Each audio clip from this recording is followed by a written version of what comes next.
ခုဖန် ID နဲ့ password မေ့နေတဲ့သူတွေအတွက် ID password ဘယ်လိုပြန်ရှောက်အောင်လဲဆိုတာကိုပြောပြပေးမှာဖြစ်ပါတယ်ကျွန်တော်ဒီဗီဒီယိုမှာတော့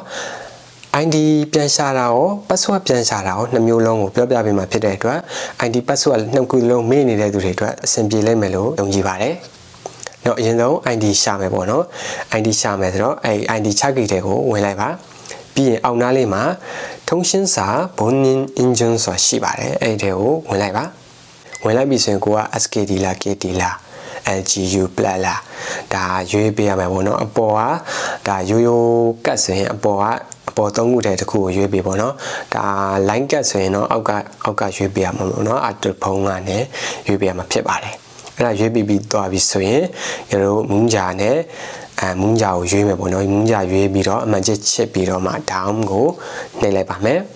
ပြီးရင်တော့ကိုယ့်ရဲ့နာမည်အပြည့်စုံထည့်ပြီးတော့မှ down ကိုထပ်နှိပ်ပါပြီးရင်ကျွန်တော်တို့အချက်လက်လေးတွေဖြည့်ရပါမယ် ID card ရှေ့6လုံးရဲ့ဒါပြီးတော့ID card နောက်ကနန်းကိုရှေ့ဆုံးလုံးတစ်လုံးပဲဖြည့်ရပါတယ်ကိုယ့်နာမည်လည်းဖြည့်ရမယ်ပေါ့နော်ပြီးရင်ဖုန်းနံပါတ်ရဲ့အောက်ကပြီးရင်ဒီနံပါတ်ကနန်းလေးတွေပေါ့နော်ကနန်းလေးတွေလည်းမှန်အောင်ရေးပြီးတော့ down ကိုနှိပ်လိုက်ပါအဲ့ဒါဆိုရင်ကျွန်တော်တို့ဖုန်းနံပါတ်ထဲကိုကုတ်နံပါတ်ချပေးမယ်ပေါ့နော်အဲ့ကုတ်နံပါတ်လေးကိုဖြည့်ပေးလိုက်ပါအဲ့ဒါဆိုရင်ကျွန်တော်တို့ရဲ့ ID ကိုသူကပြပေးပါလိမ့်မယ်မင်းရဲ့ ID ကပါဆိုတာအဲ့ဒါလေးကိုတစ်ချက်ကိုကအလုံးမရဘူးဆိုရင်ဘောပင်လေးနဲ့အောက်ချရေးတာပေါ့နော်အဲ့ဒါဆိုရင်ကျွန်တော်တို့ဒါ ID ကတော့ရှာပေးသွားပြီ password ရှာမယ်အဲ့ဒါဆိုရင်ဘီမီဘောနိုချက်ကီပေါ့နော်ဘီမီဘောနိုချက်ကီဆိုတာနှိပ်ပါမယ်ဘီမီဘောနိုချက်ကီထဲမှာဆိုရင်ဒါအချက်လက်ဖြည့်ရမယ်ပေါ့နော်ကိုယ့်ရဲ့နာမည်ခုနပြီးတော့ခုနအဲဒီကိုယ့်ရဲ့ ID ပေါ့Gmail မြင် Gmail ပေါ့ခုနသူပို့ပေးတဲ့အဲ့ဒါလေးကိုအောက်ကကွက်မှာပေါ့နော်ဖြည့်ပေးလိုက်ပါဖြည့်ပေးပြီးသွားရင် Huda ဖုန်းကျွန်တော်တို့ Huda ဖုန်းနဲ့လက်ခံမယ်ပေါ့နော် Huda ဖုန်းတို့ပတ်ကီကိုရွေးပေးလိုက်ပါ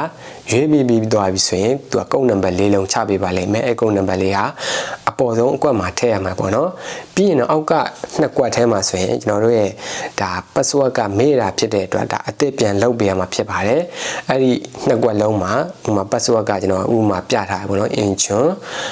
2005ပေါ့အဲ့လိုမျိုးလေးပေါ့ဒါကျွန်တော်ဥပမာပြထားတာပါအဲ့လို